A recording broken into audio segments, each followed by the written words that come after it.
Bonjour à tous, j'espère que vous allez bien. Comme vous pouvez le voir derrière moi, j'ai rapatrié ma Sonic GTI dans l'atelier. Tout simplement parce que j'ai rendu le garage où elle était stockée afin que je puisse mettre plus de sous de côté tous les mois. Afin d'atteindre mon objectif de m'acheter une maison. Voilà, donc pour ceux qui me suivent depuis très longtemps, hein, vous savez déjà pourquoi je fais des sacrifices, hein, c'est pour m'acheter une maison, hein, tout simplement. Même si je sais que c'est assez compliqué, euh, vu que je suis passionné de voitures anciennes, donc forcément, voilà, c'est pas très compatible avec les économies, on va dire. Euh, Surtout pour un véhicule comme la 100NX GTI, hein, qui est un véhicule qui demande beaucoup d'entretien, et donc forcément qui demande d'avoir beaucoup de moyens financiers. Enfin bref, c'est pas le sujet de cette vidéo, hein. Aujourd'hui, ce que je vais vous expliquer, ça va être les choses que je vais devoir faire sur ce véhicule pour pouvoir passer le contrôle technique. Je l'ai passé fin août, mais malheureusement, après je m'en doutais un peu, le CT a été refusé puisque le liquide de frein a été trop vieux, donc il était carrément noir, hein. Si j'arrive à choper une photo, je vous la mettrai à l'écran. Il y a l'étrier de frein arrière droit qui grippe, donc j'ai essayé de le dégripper sans trop de succès. En réalité, voilà, ça s'est dégrippé, on va dire 15 minutes, hein. Le temps que le piston il reprenne sa position en roulage. Et puis ben après, voilà, il s'est regrippé, hein. Alors moins que quand je l'ai sorti du garage où elle était, mais je sens quand même qu'il y a plus de résistance roue pendante à l'arrière droit qu'à l'arrière gauche. Voilà. Donc va falloir que je fasse quelque chose pour ça. Alors, je sais pas, est-ce que je passe la contre-visite comme ça en espérant que je gagne en équilibrage, vu que je l'ai dégrippé à moitié entre guillemets. Parce que sinon, faut tout démonter quoi. Là, je pars pour un démontage d'étrier de frein, un remplacement de piston, etc., de joints. Et franchement, là tout de suite, j'ai pas envie de me lancer là-dedans. Si je change le kit piston, le kit joint d'un étrier, je le change sur les autres étriers. Voilà, je fais pas qu'un seul étrier juste pour passer le CT. Donc bon, ça freine, hein, c'est pas le problème, hein. C'est juste que ça freine plus d'un côté que de l'autre, hein, côté droit forcément. Donc pour l'instant, je pense que je vais laisser comme ça. Il y a les soufflets de protection de tige d'amortisseur qu'il va falloir remplacer. Donc ça, je l'avais vu, mais bon, je pensais pas que ça allait mettre le véhicule en CT refusé. Donc voilà, si vous ne saviez pas, maintenant vous savez, hein, les soufflets de protection de tige d'amortisseur, ça passe pas au CT. Le phare côté conducteur, donc côté choc, si vous me suivez depuis le départ, vous avez certainement vu la vidéo de présentation de ce véhicule et je vous avais expliqué que ce véhicule a eu un choc avant et un choc arrière. Du coup, le choc avant-arrière a été réparé, hein, c'est pas le problème. Le truc, c'est que ça a été mal réparé. Donc, du coup, la façade à l'avant, elle est plus rentrée côté conducteur que côté passager. Donc, forcément, le phare, il rentre plus aussi. Et donc, le faisceau lumineux, hein, la trajectoire du faisceau lumineux est mauvaise. Donc forcément, j'éblouis les personnes venant en face et donc ça passe pas au CT. Et de plus, c'était le phare qui était monté d'origine, donc le phare qui a pris le choc. Ils l'ont pas remplacé, donc il était pété de partout. Heureusement, dans mon lot de pièces que j'avais récupéré avec le moteur cobaye, là. Enfin, c'est pas un moteur cobaye, mais c'est un moteur. Euh, Comment dire ça? Un moteur pour pièces, voilà. Je sais pas pourquoi je cherche mes mots là. Euh, donc du coup j'ai récupéré ce moteur, j'ai récupéré des pièces avec. Et par chance j'avais un phare gauche, donc je l'ai monté. Ça a été un peu galère, mais bon, au final j'ai réussi à le monter. J'ai fait un espèce de montage à la zeub là, avec des rondelles, des écrous, histoire que j'ai la bonne orientation de faisceau. Et j'ai essayé de régler la hauteur des feux. C'est un peu C'est un peu pourri ce que j'ai fait, mais en tout cas, ça, on va dire que ça va. C'est mieux que ce que c'était en tout cas. Donc ça c'est fait. Qu'est-ce qu'il y a d'autre? Les pneumatiques. Les pneumatiques sont morts, voilà, sont trop vieux. Euh, au niveau de, au niveau de la marge d'usure, je suis bien, hein, je suis à 80%, allez on va dire 70-80% d'usure. Donc je pourrais rouler encore avec. Le problème c'est qu'ils sont trop vieux. Ils ont au moins 10 ans les pneus. Donc voilà, surtout sur ce véhicule là, je vais pas jouer avec ça, donc je vais changer les pneus, hein. De toute façon c'était marqué OCT. Mais de base, je comptais les remplacer, hein. Parce que la 100NX, surtout la GTI, est connue pour glisser dans les ronds-points et dans les virages. La faute aux 2 litres qui pèsent le poids d'un âne mort à l'avant, donc forcément ça délaisse l'arrière. Et voilà, si on entre un peu trop vite dans un virage, et ben on fait un tête à queue, et dans le pire des cas, on fait des tonneaux, et puis on l'applique la bagnole. Ça serait un peu dommage. Donc je vais acheter des pneus, des bons pneus. La montre d'origine n'existe plus. Alors ça fait très longtemps qu'elle n'existe plus, hein, depuis 2009, hein, si j'en crois les forums. Depuis 2009, il y a des problèmes d'approvisionnement avec cette taille de pneumatique. Alors je sais plus ce que c'est comme pneu, comme taille.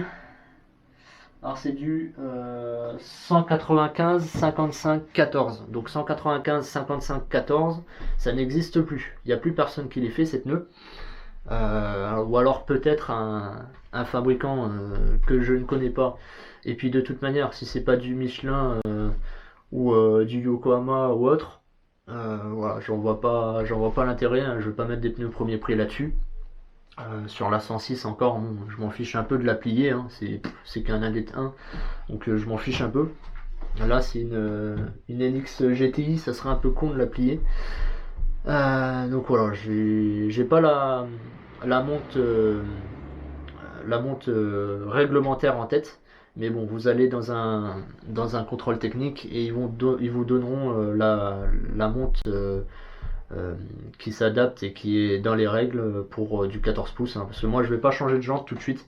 Là, je vais rester sur du 14 pouces. Peut-être un jour je passerai sur du 15 sur des Japan Racing, mais bon, pour l'instant je reste sur de l'origine, hein. C'est pas le but pour ce véhicule, hein. C'est pas de le préparer, hein. Au niveau moteur, je vais rien faire, hein. Ça va rester d'origine. Par contre, effectivement, au niveau de la tenue de route, là par contre, je vais mettre un peu de sous et je vais faire quelques modifications, hein. Toujours pour le même problème, hein, parce qu'elle glisse. Voilà, la tenue de route de la NX d'origine, apparemment c'est de la grosse merde. Donc non, la hauteur de caisse, elle est pas bonne. Elle est beaucoup trop haute. Donc là-dessus, il faut des bons pneus. Des bons amortisseurs, des bons ressorts et surtout rabaisser le centre de gravité. Il faut la rabaisser. Et ça, c'est quelque chose que je vais faire par la suite. D'ailleurs, j'ai acheté des ressorts courts H&R. Donc, j'en profite de changer les soufflets de tige d'amortisseur pour mettre des ressorts courts provisoirement. Je fais ça provisoirement. C'est juste pour voir la gueule que ça donne, hein, avec les ressorts courts. Par la suite, je vais pas beaucoup rouler avec, hein. L'hiver, c'est sûr, je vais pas rouler avec. Ça sera, enfin, pour moi, je pense que c'est trop dangereux, donc je vais pas rouler avec cet hiver. Par contre, l'été prochain, ça c'est sûr, je vais rouler avec. Et là, je changerai les amortisseurs pour partir sur du Bilstein. Je vais pas prendre du BC Racing, tout simplement parce que ça ne passe pas au contrôle technique. Donc je trouve que ça n'a pas d'intérêt de prendre des amortisseurs à 1500, voilà, on va dire entre 1200 et 1500 euros, et ne pas pouvoir passer le contrôle technique. Donc ça veut dire que tous les 2 ans, il faut démonter les amortisseurs, remettre des amortisseurs d'origine afin de pouvoir passer le CT, ensuite redémonter les amortisseurs d'origine, remettre les BC Racing, enfin bref, c'est de la merde. Est-ce que j'ai autre chose? J'avais la traverse à l'arrière, donc l'absorbeur de choc. Le gars du contrôle technique, il m'a mis châssis déformé. Alors c'est pas que le châssis était déformé, c'est que simplement à l'arrière derrière le pare-choc, sur la traverse, donc l'absorbeur de choc, il y a un support de plaque soudé qui est en tôle. Et en fait, ce support de plaque, il était complètement déformé, il était défoncé. C'est pareil, c'est dû au choc arrière. Donc choc arrière, ils n'ont changé que les supports de traverse. À savoir qu'à l'époque, les supports de traverse se vendaient à part. Donc on pouvait avoir les supports de traverse et la traverse. Et ensuite, c'était à nous de souder les pièces entre elles afin de réavoir la pièce assemblée comme d'origine. Donc eux, ils se sont contentés uniquement de changer les supports d'absorbeur, donc support de traverse, ce qui n'était pas vraiment une mauvaise chose, hein, parce que la traverse en elle-même n'avait rien, hein, c'est juste que les supports, voilà, ils étaient morts. Le problème, c'est qu'ils ont soudé ça n'importe comment, et il y a des efforts partout. D'ailleurs, j'ai pu mettre que 3 vis sur 4, parce que une vis du côté conducteur est impossible à mettre. Donc bon, j'ai essayé de me débrouiller avec un vérin pour les écarter, mais sans succès. Il faut dessouder, ressouder. De toute façon, moi je vais pas me faire chier, hein, je vais changer la traverse directement. Et du coup, cette tôle, là, ce support de plaque, était déformé, et lui il m'a mis direct châssis déformé, alors que c'était que dalle quoi. J'ai déposé la pièce qui était soudée sur la traverse, hein, je l'ai dépointé, je l'ai enlevé, je l'ai redressé, je l'ai remonté, j'ai repeint vite fait, c'est une traverse, hein, donc j'ai fait ça un peu comme un cul, mais c'est propre, ça reste propre. Et puis au prochain CT, le gars verra que ça a été réparé, que ça a été bien fait. Et donc bon, il veut pas faire chier plus que ça. Il y avait la fixation inférieure du pare-choc, forcément. Vu que c'était tout tordu, ça tenait pas. Il n'y avait même pas les vis pour tenir la jupe arrière, donc ça se baladait. Et du coup, de toute façon, dans tous les cas, il fallait que je le fasse. Et sinon, je crois que j'ai fait le tour, hein. Je crois que j'ai fait le tour, hein, niveau contre-visite, je crois qu'il y avait que ça, hein. Donc j'ai réglé la moitié des problèmes qu'il y avait sur le CT. Maintenant il me reste à faire les derniers trucs afin que je puisse passer de nouveau le contrôle technique et enfin l'obtenir, pouvoir rouler avec tranquillement. Sinon, en plus du contrôle technique, des choses à faire pour pouvoir passer le contrôle technique sereinement, je vais devoir changer le joint de carter d'huile. Alors le joint des carters, parce que là-dessus il y a 2 carters, il y a un carter tôle et il y a un carter aluminium. Ce qui est bien sur ce moteur, hein, sur le SR20, c'est qu'on peut changer le joint des 2 carters sans avoir besoin de déposer la boîte de vitesse. Sur certains moteurs, il faut déposer la boîte de vitesse afin de pouvoir déposer le carter d'huile au niveau du bloc moteur. Et moi, c'est pas le cas, hein, j'en ai pas besoin. Alors pourquoi je dois refaire l'étanchéité? Déjà parce que ça suinte, hein. Ça suinte, mais c'est pas très très important, hein, au niveau de l'avant du moteur, hein, au niveau du compresseur de clim. Ça suinte pas mal vers le carter tôle. Puis de toute façon, le carter tôle est défoncé, donc je prends pas de risque, je vais le changer. Par contre, carter alu, il y a une fuite d'huile entre la boîte et le moteur. Donc j'en profite pour démonter ce carter afin de vérifier que ce ne soit pas le joint spi de Villebrequin. J'espère pas que c'est ça, parce que si c'est ça, je vous dis pas la galère, hein, pour déposer la boîte là-dessus. Ça a l'air d'être une vraie merde. Donc j'espère que c'est le joint pad du carter, hein. De toute façon, écoutez, si c'est pas ça, que c'est le joint spi, voilà, hein, je vais redémonter la boîte, hein. C'est pas... ça fait chier quoi, j'ai pas de place, hein. J'ai à peine de place pour circuler autour du véhicule, donc la chance que j'ai avec cette bagnole là, c'est que on peut lever le véhicule au centre, que ce soit à l'avant ou à l'arrière. Il y a des points de levage au centre du véhicule, donc ça c'est pas mal, hein. On n'est pas obligé de mettre le cric sur le côté, hein, ça qui est bien. Donc quand on n'a pas de place, c'est royal. Et puis voilà, bah après à part ça, il faut que je contrôle le serrage des tuyaux de clim parce que je suis pas sûr de les avoir bien serrés. Et puis de toute manière, il faut que je les serre correctement en changeant les joints. J'ai la bouteille déshydratante ou beaucoup appellent ça filtre déshydrateur. Donc, on va dire filtre déshydrateur, mais en gros c'est une bouteille qui chope l'humidité et qui la retient parce qu'il ne faut pas avoir d'humidité dans le circuit de climatisation, hein. Vu que le circuit a été ouvert pendant un bon moment, j'ai bien peur que la bouteille soit saturée. Puis en plus, elle a 30 ans, donc faudrait que je la change, mais je sais pas. Je la changerai, je pense, quand j'aurai des sous et que je saurai pas quoi en foutre, ben j'y mettrai là-dedans. Ça coûte 20-30 balles, je crois. Mais bon, le problème, c'est qu'il faut compter là-dedans les frais de port et tout, donc ça coûte au final assez cher. Et puis je voudrais bien la recharger, cette clim là, avec du 134A. Donc oui, c'est pas une bonne idée, hein, de faire ça avec un compresseur qui est adapté au R12, mais le R12 il n'est plus utilisé. C'est d'ailleurs interdit de l'utiliser. Donc il n'existe plus ce gaz, car trop polluant. Donc je vais tenter, hein, le 134A, et puis de toute façon, bah, si le compresseur il pète, et ben il va péter, et puis j'en achèterai un autre, hein. Ça coûte 150 euros sur Rocoto. Donc voilà, 150 euros plus les frais de port, on va dire entre 20 et 25 euros, ça dépend des jours, ça dépend des périodes. Et puis la douane, une quinzaine d'euros, je dirais une quinzaine, une vingtaine d'euros. Bon, c'est un budget, mais voilà, ce sera un compresseur qui sera adapté au 134A. Et normalement, le reste du circuit tiendra. Donc voilà, bref, je crois que j'ai fait le tour, hein. J'ai pas d'autre chose. Pas d'autre chose à faire pour que ça roule.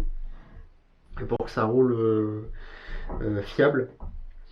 Donc voilà, hein. Au niveau des projets sur la chaîne, ben, pour l'instant, je vais pas pouvoir faire grand chose, hein, à part des vidéos, ben, sur la NX, hein, quand je commanderai les pièces et que je les recevrai le mois prochain normalement. Donc les prochaines vidéos seront beaucoup axées sur la 100NX. Il y aura certainement des vidéos sur la 106 Sport de mon collègue, donc l'ancienne 106 que j'avais et qui maintenant roule bah, avec lui, hein. C'est lui qui l'a. Et il a eu un choc avant pas très important, mais ça a quand même défoncé l'aile, le capot, le pare-choc avant, une partie du passage de roue. Donc il va y avoir du redressage là-dessus et de l'échange d'éléments. Donc ce sera un peu de carrosserie, ça va changer de la mécanique. Un peu de carrosserie. Je sais pas si je vais peindre, parce que là dans ce garage, il n'y a pas vraiment de place. En plus de ça, le vernis ça fait un voile mais incroyable, un brouillard incroyable. Et le problème c'est que là je vais en foutre partout, et il y en aura sur l'établi, sur mes outils et tout. Enfin, je sais pas, à part tout bâcher, mais bon, ça va me coûter de l'argent encore. Donc je pense que je remonterai les pièces comme ça. Et puis à l'occasion, je les peindrai. De toute façon, sur cette 106 là, il va falloir que je fasse une peinture complète. Alors c'est une peinture que je devais faire quand j'avais le véhicule. Le problème c'est que ben voilà, au final je l'ai pas fait parce que ça m'aurait coûté bien trop cher à l'époque, vu que j'avais pas les moyens financiers, j'avais pas la place, il me fallait beaucoup d'outillage, j'avais rien, hein. Il y a 3-4 ans, j'avais rien du tout. Aujourd'hui, je pourrais faire un peu de peinture, mais vraiment sur des petits éléments, genre une aile, un pare-choc, mais pas plus quoi, parce que j'ai un compresseur 50 litres et même un 2 chevaux 5, ça ira pas, il va être à la ramasse. Donc dans tous les cas, il me faudra un compresseur bien plus gros, un 200 litres minimum, même si on peut pas avec un 150 litres, le seul truc c'est qu'il va tourner en continu, c'est pas ouf. Euh, donc ça, on verra un jour, mais ce sera fait. Ce sera fait, cette 106 sera peinte, et ça, je lui ai promis à mon pote, elle sera peinte cette 106 parce que je devais le faire, donc je le ferai. Et, euh, et je le ferai par passion et parce qu'il m'a beaucoup dépanné, il m'a beaucoup aidé sur beaucoup de choses. Et lui, c'est un véritable ami, hein, comme on n'en trouve plus aujourd'hui. Donc, je lui ferai sa peinture. Voilà, sans lui demander bien sûr de contrepartie. Parce que pour lui, je vois pas l'intérêt de lui demander une contrepartie. Il en a fait déjà beaucoup pour moi. Donc voilà, et puis ça lui fera plaisir. Euh, Bref, du coup, il y aura ça. Le radiateur, il est mort, donc on va le changer. Il y aura la purge d'eau à faire. Mais bon, ça, de toute façon, c'est un classique, hein, donc je pense pas que je vais montrer ça en vidéo. Ça sert à rien, la purge du circuit d'eau, hein. Normalement, vous savez comment ça se passe si vous me suivez depuis un moment. Et puis, de toute façon, sur YouTube, hein, c'est pas ce qui manque. Des vidéos là-dessus. Et sur la 106 1 litre 1, celle que je souhaiterais préparer. Pour l'instant, c'est pas ouf parce que bah voilà, j'ai pas les sous à mettre dedans, on va dire. Si vous voulez, la 106 Baya, là, la 1 litre 1, la bleu vert dégueu comme je l'appelle, c'est un projet qui va me demander beaucoup de moyens financiers pour au final pas grand chose, voire rien du tout. Alors quand je dis ça, c'est que l'argent que je vais injecter dedans, ça va être de l'argent entre guillemets que je vais foutre à la fenêtre. Donc c'est de l'argent que je vais brûler en gros. C'est pas comme l'argent que je vais investir sur la 100NX GTI qui, elle, a une vraie plus-value, hein. La Nissan 100NX GTI est en train de monter en cote et dans 10 ans, c'est sûr, il y aura des gens pour acheter ce véhicule et il y aura des gens pour acheter ce véhicule à bon prix. Donc je sais que investir sur ce véhicule-là, c'est une bonne chose. C'est un investissement pour l'avenir. C'est pour ça que je compte la garder le plus longtemps possible afin de pouvoir rouler avec, pouvoir prendre plaisir euh, à la rouler, à être derrière ce volant. Et, euh, à la suite de ça, la refaire entièrement et la revendre. Ou alors je sais pas si d'ici là je change d'avis et que je la garde pour collection. Parce que après la NX, voire en même temps que la NX, alors c'est pas tout de suite mais c'est un projet, voilà, ça me traverse l'esprit. Euh, j'aimerais bien j'aimerais bien avoir une propulsion. J'ai toujours roulé en traction. Je ne sais pas ce que c'est que de rouler en propulsion. Donc je voudrais bien essayer. Euh, je vais acheter un truc, même un truc pourrave, hein, une vieille BM toute rincée. Alors essence par contre, pas diesel, même si les BM diesel sont moins chers. Mais je voudrais bien partir sur une essence et histoire juste de voir ce que ça fait de rouler en propulsion. Je suis très curieux de voir. Donc je pense que ça serait une bonne chose que j'achète une propulsion au moins histoire d'essayer dans 2 ou 3 ans. Voire avant, je sais pas si j'aurai de l'argent à mettre là-dedans. Je mettrai pas plus de 3000, ça c'est sûr. Pas plus de 3000. De toute façon, j'ai gardé une marge quand même pour me faire plaisir tout en économisant pour m'acheter la baraque. Donc j'ai quand même euh, pris ça en compte dans mes calculs. Donc je peux quand même me faire plaisir tous les ans. Donc on verra.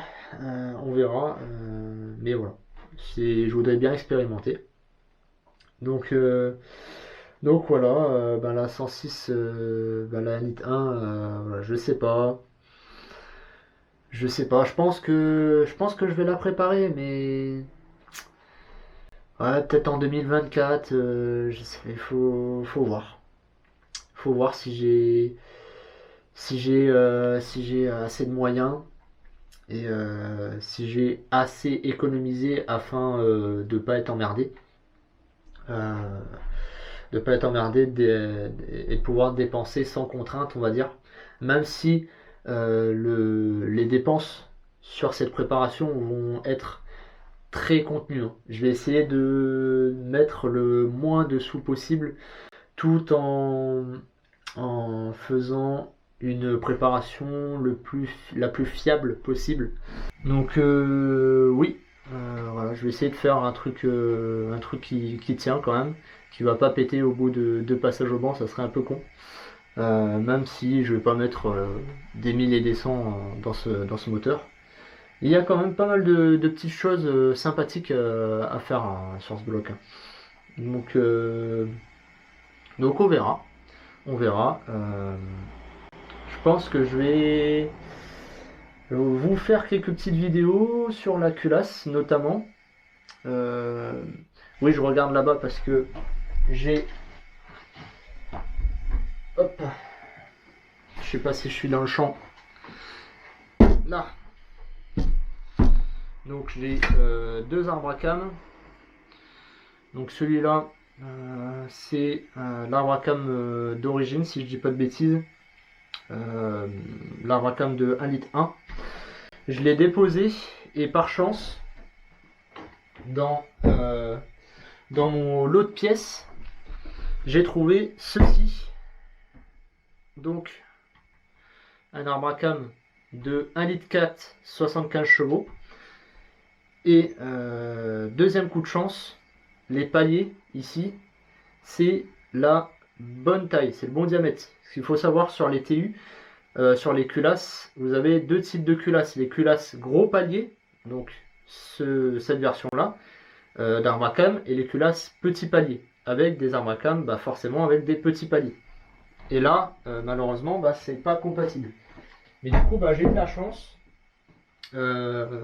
d'avoir pu récupérer cette culasse de 1,4 litre, 75 chevaux. Et donc je vais monter cet arbre à cam, on verra bien ce que ça donne. Je verrai pour changer la poulie d'arbre à cam, si j'arrive à monter une poulie d'arbre à cam de 1,4 litre diesel.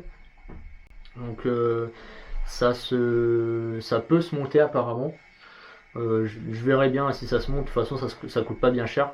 L'avantage qu'elles ont ces poulies là, c'est qu'il y a des boutonnières. Ça veut dire que il y a trois petites vis sur la poulie qui maintiennent la poulie sur son point de fixation qui est lui fixé sur l'arbre à cam. Ça veut dire que ça permet une certaine mobilité de la poulie, et donc ça veut dire qu'on va pouvoir mettre de l'avance ou du retard au niveau de l'épure de distribution, et ça va être cool. Donc il y aura des vidéos sur cette préparation, et notamment sur la préparation de la culasse. Voilà, parce que j'ai les outils, j'ai ce qu'il faut pour pouvoir travailler sur la culasse, hein. Donc ça c'est déjà bien. Le bloc moteur, malheureusement il me faut le kit chemise piston. À la base, je vous avais dit que je partais sur un autre moteur et préparer du coup un moteur complet.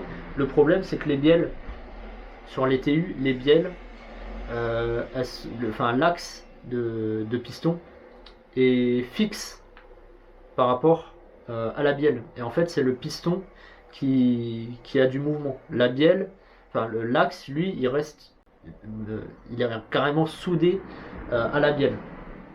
Et donc, je ne peux pas prendre un autre moteur et déposer les pistons, parce que quand on dépose l'axe de piston, le piston, il est mort. Il faut le remplacer, parce qu'il subit tellement d'efforts pour enlever ce putain d'axe de piston qui pète. Donc voilà, ça, au final ça sert à rien, autant partir sur un kit chemise piston, parce que moi j'aimerais bien enlever les bavures ici là, les bavures de moulage. J'aimerais bien faire l'équilibrage de ces bielles. Donc voilà, bref, je parle beaucoup, hein, la vidéo elle est extrêmement longue, je suis désolé, j'en suis désolé. Mais voilà, c'est juste, c'est une vidéo, juste, on va dire une vidéo mise au point. Et donc voilà, donc bah j'ai dit tout ce que j'avais à dire. Donc bien sûr, si cette vidéo vous aura plu, ben, n'hésitez pas à laisser un petit pouce bleu, hein, ça fait toujours plaisir. À vous abonner si vous ne l'êtes pas encore et bien sûr à activer la cloche de notification pour ne pas rater les prochaines vidéos qui sortent sur la chaîne. Donc sur ce, je vous dis à la prochaine. Ciao!